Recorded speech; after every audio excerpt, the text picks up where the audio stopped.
Hi friends, welcome back to my channel. ఇక్కడ వచ్చేసి కర్బూజా అనమాట. కట్ చేద్దామని చెప్పి తీసానమాట. ఇంకా ఇక్కడ వచ్చేసి గింజలు నేను పడేయనండి. వచ్చేసి ఏంటంటే మొత్తం క్లీన్ చేస్తాను. క్లీన్ చేసి పక్కన పెట్టేసి ఏదన్నా దేనిలో ఉన్న వాడతానమాట.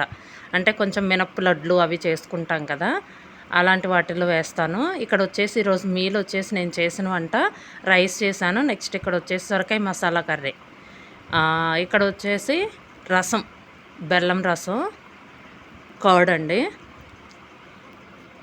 సొరకాయ మసాలా కర్రీ నేను లాంగ్ వీడియో పెట్టానండి, చాలా బాగుంటుంది టేస్ట్ వచ్చేసి. ఈరోజు మీల్ వచ్చేసి రైసు, సొరకాయ మసాలా కర్రీ సూపర్ ఉంటుందండి. అసలు చాలా బాగుంది అనమాట. మీరు కూడా ఒకసారి ట్రై చేయండి, లాంగ్ వీడియో పెట్టాను.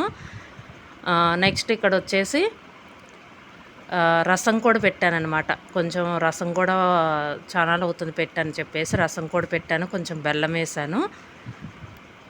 ఇంకా అప్పుడప్పుడు పెడుతుంటానమాట రసం వచ్చేసి. ఇక్కడ కర్డ్, ఈరోజు మీల్ వచ్చేసి రైసు, సొరకాయ మసాలా కర్రీ, కర్డ్, రసం. ఇదండి వీడియో కనుక మీకు నచ్చితే లైక్ చేయండి, షేర్ చేయండి. Thank you.